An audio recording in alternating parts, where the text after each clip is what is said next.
Content, total rubbish. Total nonsense. Hijinks, stuff and nonsense. And we like that idea. Thank you. If that was a 7, does it go beyond 7? Yes, it does. So How far? Did he do more than Mary? Because Mary has been our... Show me the way to go home. Thank you. I'm tired and I want to get a bed. Okay. I wish you wouldn't tell them the rule. Can we not tell them the rule? Don't tell me the rule, because I Let's will. try not telling them the rule. I will immediately break the rule. Then. Humor me. I will try it. Wait, is there something that happens if I break the rule Yes. you haven't told me? Yes. Like there's a slime Well, thing no. that come down? No. An ejector seat from Orlando? We're not that No, you're organized. I get blasted out of But there is a consequence. Let's not tell him. And then? We'll tell him at the when end? When he does it, then we'll go, aha. Okay. Yeah. Okay. And then we'll tell you also the consequence. Yeah. This is quite a game of risk. I just want to see where this goes. Now, so there's an unknown downside. Yeah, there is. What's the upside? I've got to weigh in the balance That you're here. with us. Okay, well, Yeah. that's true. I get the... That's all that matters. You are in the per podcast whammy situation right now. Absolutely. Yeah. I love You're it. the guinea pig. We're going to try this little approach out with you. A classic no-win situation. Yeah. Sorry for Saying Sorry Media presents the Purr Podcast, the best podcast for feline medicine and surgery with tips, tricks, and updates for the entire veterinary healthcare team. If you're dying to know more about cats, keep on listening. Here are your hosts, Dr. Susan Little, famous cat vet and textbook author, and Dr. Yola Kerpenstein, talented surgeon and social media geek. Hi, this is Dr. Susan Little. And Dr. Yola Kerpenstein. And who's with us today? Dr. Dave Nicol. We're all staring at this guest we have with us. So normally we start with an introduction, blah, blah, blah, blah. But I think Susan immediately put Dave on the spot here. I did. This is the Per Podcast, and I can't remember what number we are at, but we'll give we're him a lucky reaching number. 20 or We'll give you a lucky number. somewhere there. We're in the 20s. Is there a number you like? Congratulations. We can make it whatever. Can I have number 19? We'll try. No. It will take pulling it's strings. It's because of my birthday on the 19th. We might have to make that happen. I don't know. And my birthday We might this have to year. bump somebody from the rotation. It is 19th of January 2005. Nearly. Oh, is that his birthday? Well, it'll be the 19th of February, which also, if you think forward to what's coming up, will coincide with Western States in will. Vegas. Very So I'll good. be So we'll having be my there birthday in Vegas. Okay. I hope that's you've got nice. something special planned Yes. for your birthday. No. Yes. Well, being in Vegas is quite special. I'm just hoping to And make being it with your live. friends. Being with my your It is. friends. Being with in my Vegas. dear It is. friends. Yeah. In Vegas. Yeah. in So a lovely what we're quiet trying to do time. is find out: are we invited Yes, to exactly. what? Come on now. I see that. You're I see slow that. on the I uptake. see that. No, I just want to say it's it just a little was- awkward if I say no on your podcast. I was trying No. Why do you think we've got you on tape? If you say no on the podcast, it's automatic, not on the 19th. Yeah, It's a yes. yeah. You know, get Okay. episode All right, 19. so I will trade the 19th for coming Okay. to that. I No, know you it's would. lovely to I have would you here, love. buddy. I would love to. We're be good both. with that. That's great to be here. Yeah. And as a matter of fact, one of my inspirations to start this podcast is this guy in particular, because Look what you did. he started a little bit ago with his podcast, and I really enjoy him. So I just wanted to say that Thank you. Yes. there are some. I did very enjoy being funny, bluntly dissected, I must say. So it's called Blunt Dissection, and it's an awesome podcast. If you haven't listened to it, definitely do so. This is a major plug for Yep. you. Thank you. I appreciate Yeah. it. So this Very is the kind. point at which you get to tell us whatever you'd like to tell us about yourself. Yes, and be blunt. And be blunt. And be blunt. Dissect Yeah. yourself. Yeah, it's up to you. Well, I mean, some people are boring and they say, "Well, I went to school here." Well, I shouldn't say boring. I don't want to. Susan. I know. I shouldn't say that. Some people, well, they don't end up boring. They just kind of start off routine. How's And that? we also So, don't have a lot of, You never know what Susan will scripting say. going on, so we just talk. Yeah. And if you This- feel that we talk too much, you just cut us off. this is just as loose as it looks and sounds. It is. normally, Yeah. so Yeah, that is fine. yeah. Pretty much. Yes. All right. No, So who is are you? Dr. Dave Nicol? Dr. Dave Nicol has a face for radio, which is why I started doing the podcast in the first place. And I've worked it. I got the cue often enough from speaking that come across here and speak as we all do, and I'm fairly confident that to this day, 7 years later, I have added no actual theoretical knowledge or practical value to anybody, they come to hear the accent. Come on, they do. And don't understand the word that I'm saying. I'm so glad you're just accepting. I'm glad you're accepting of it. So this trip, I met 2 of my classmates, which I had no idea they were going to be over here. So that was wonderful.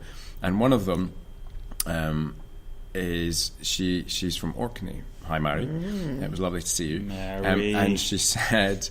She said, "Oh, we talked a little bit about where we were," and she said, "Oh, hi, your accent has changed." She doesn't sound like that. Oh, I'm so sorry, Mary. And she said, "You sound like Gerard Butler now." And I'm like, "Oh, well, I'll take that. It could be a lot worse. It could be a lot worse. Don't look like him, but you know." So I have owned multiple practices. I have Down Under, and in London, and where's your accent from? Let's start at the beginning. Important question. Where's your accent from?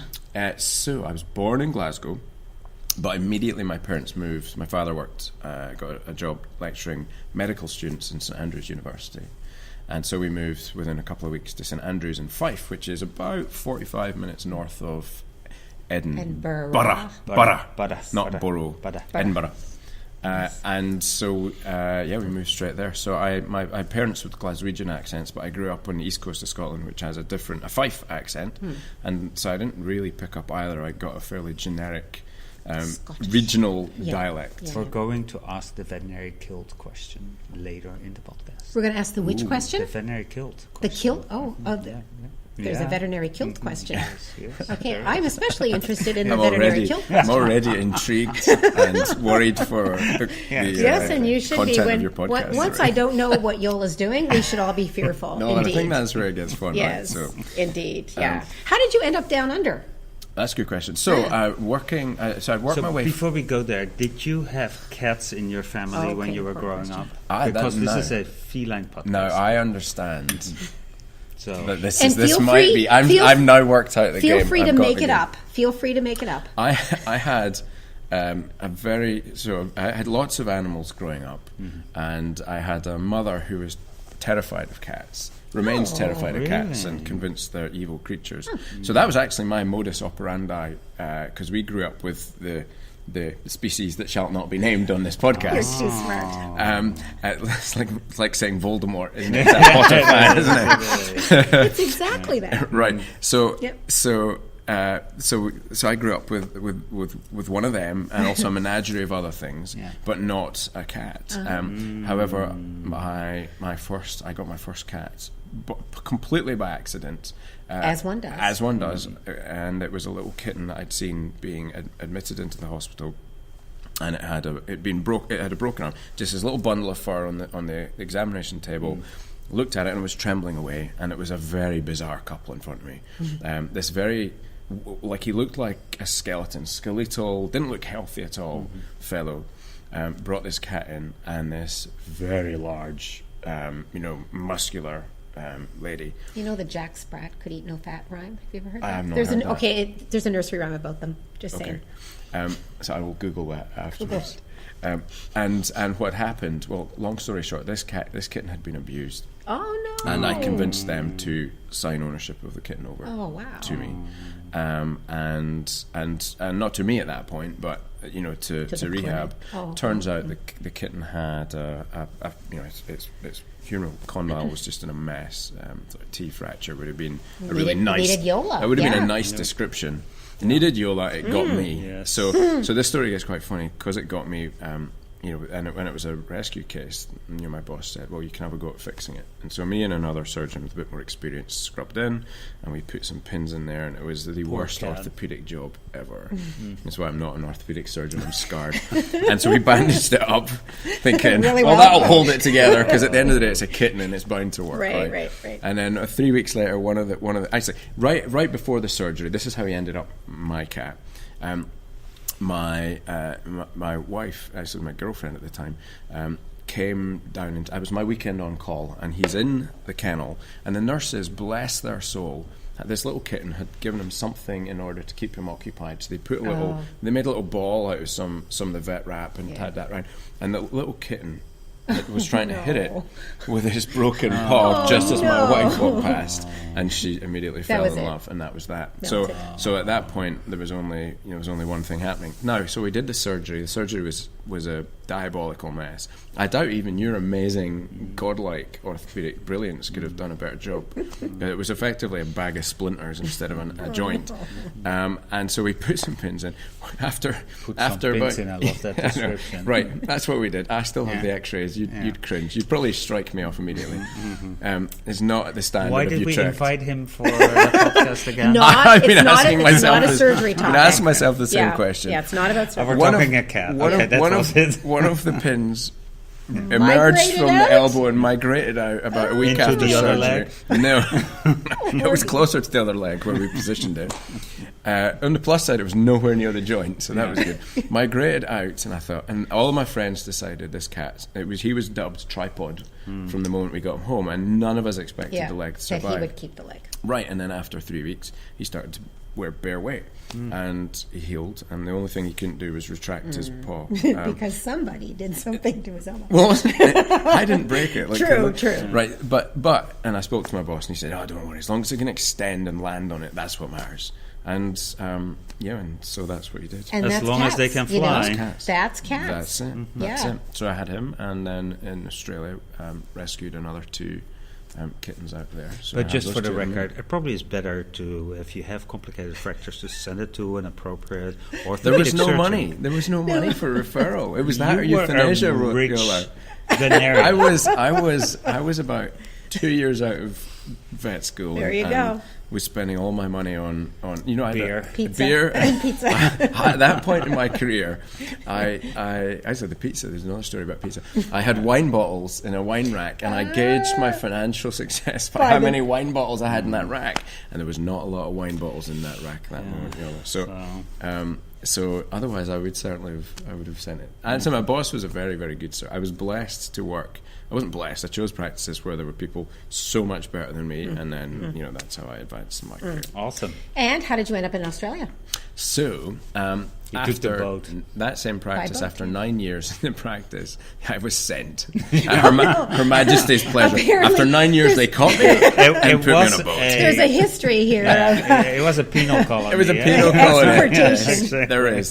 So, no, after 9 years, I felt like I was in a practice where I was enjoying it, I was loving it, but I was starting to get frustrated that things were not moving quite as quickly as I would have loved. And it was becoming clear that maybe the fit wasn't perfect for me anymore. So I decided an opportunity also came up for my wife at that point then to a hiatus in her career come up, and we both wanted to live abroad for a year, and we thought France or Spain, but doing medicine, ordering 2 beers in a bar in any language is one thing. Getting this nuance of medicine is quite another, and that was going to take a lot of time to get there. So it made more sense to go somewhere that spoke English, and or at least a form of English, right? Well, you could 'Cause argue with your funny accent. Indeed, and your we funny all accent. speak How do you forms mean of my English. funny accent? What accent? Excuse me. So I have to Excuse segue me, a little bit. Dave. So last night, last night when we could have been in a bar. This story could have taken place anywhere, but it might have been in a bar. And somebody asked Yola, "Where are you from?" And very straight faced, he says, "Kansas." Yola doesn't actually. Such a good deadpan straight face. It was so good, right? And the look on everybody else is like, "Okay." Sorry. He clicked his heels 3 times. And I'm just proud to be a Kansan. Joe Kerp Kansan. Yeah. So I'm sure your accent stood out a little bit in Australia. Right. Yeah. No, and it was a hiatus in the career, and the honest truth is it was for shits and giggles for 12 months. It was that. It was go there for 12 months, have some fun. Really, it's like a mini vacation. We all work so hard. In a race to the finish line of what? We're old and sore and can't do half the fun stuff that we wanted to. So I really early on subscribed to the thought of, well, why not have a sort of a career break holiday every sort of 5 years or decade or something like that. And I also have the attention span of a very absent-minded goldfish. Like, I'm basically Dory, and so I'm like, "Hey, are you my mommy?" and swim up, and then 5 seconds later, "Hey, are you my?" So I have a theory that that's actually a good thing. So Or being Dory, or if you want to forget anything you did yesterday, not the it's forgetting brilliant. part, but the necessity of moving on, right? So I always phrase it like I get bored easily and I move on to other things. Right. But it is kind of like I just lose attention with things. So, Squirrels. Yeah. I know. Except cats don't do You that. know, I'm just happy I found Dory. I don't have to look anymore. It's right here. Are you my mommy? Exactly. That's good. So, we all bring our own skills to the table.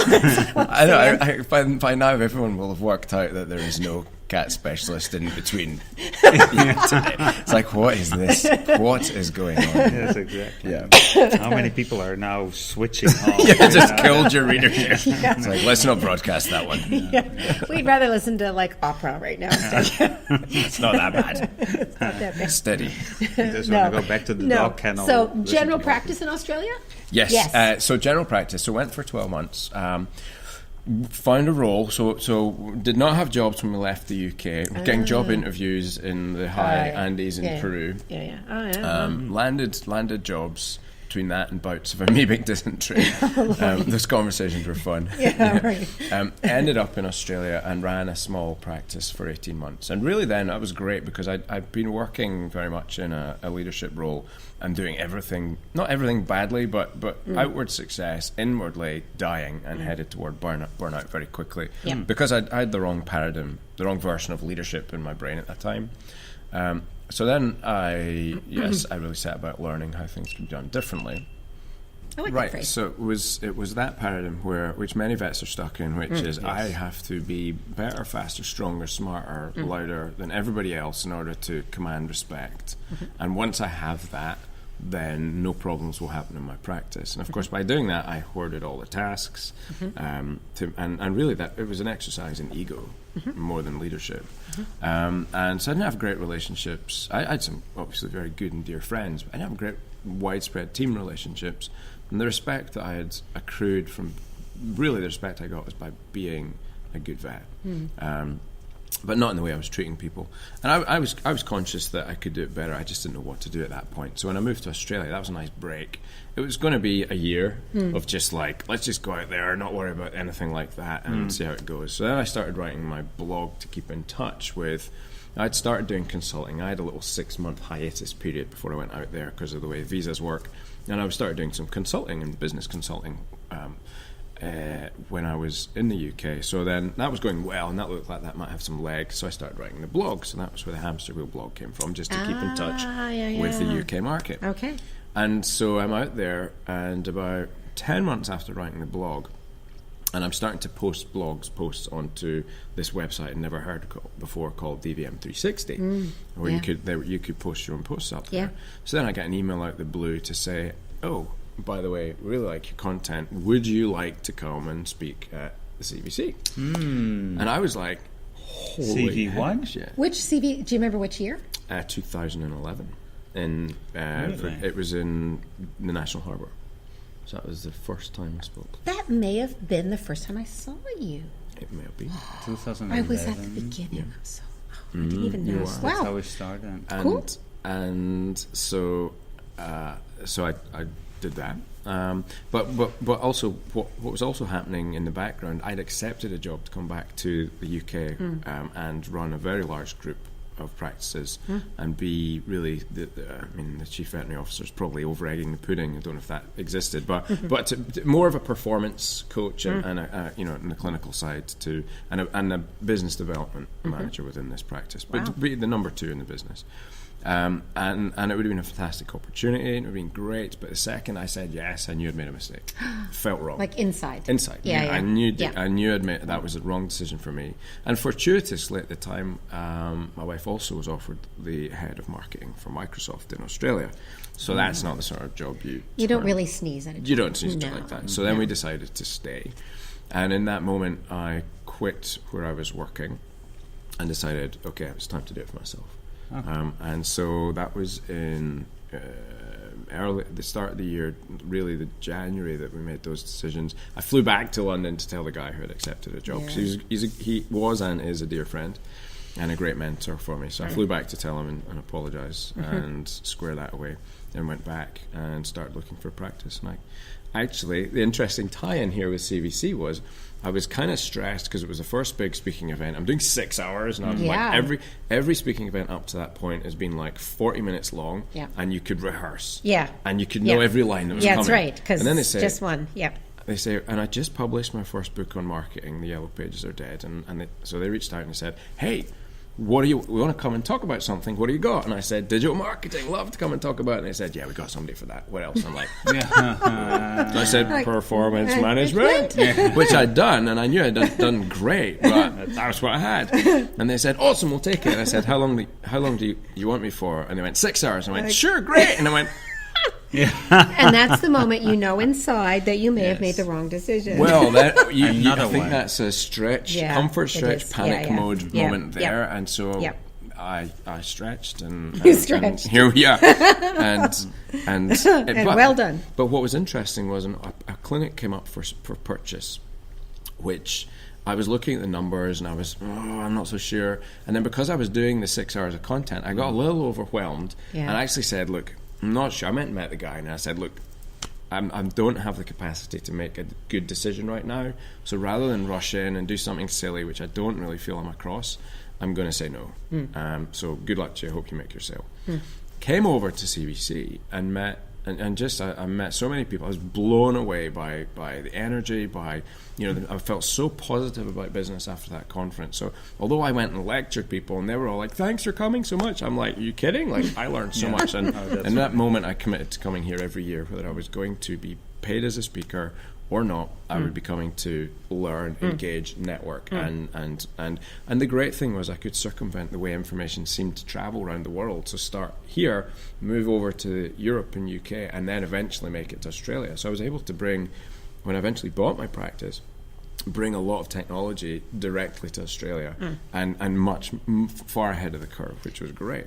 But the funny thing was, after the conference, I went back to Australia and I called the guy and I said, did you make the sale? And he said no, and I said, okay, well, let's go for a coffee. I'm ready. And we did the deal, like I think within a month it was all done. So Dave, thank you for the first part. This is awesome. You are a wonderful guest. I think we'll have you back. Maybe we should have you back for the next one.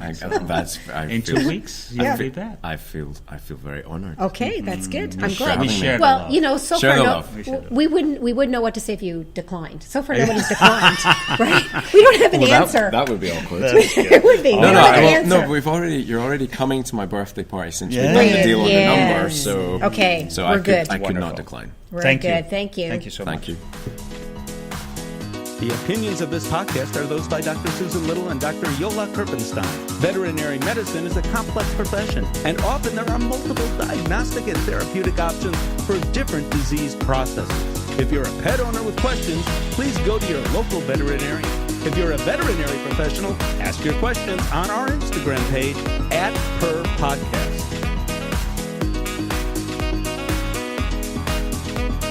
Dr. Susan Little is a feline medicine specialist with 2 cat-only hospitals in Ottawa, Canada. She is best known as an international speaker and as the author and editor of 2 textbooks, The Cat, Clinical Medicine and Management, and August, Consultations in Feline Internal Medicine.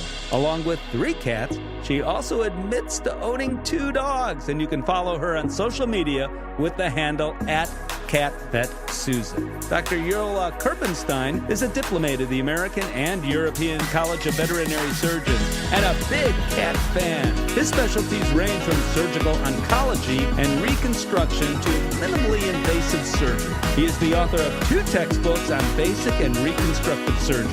Did you know he was allergic to cats? Yola works currently at Hills Pet Nutrition. You can follow him on social media with the handle @GBETSX.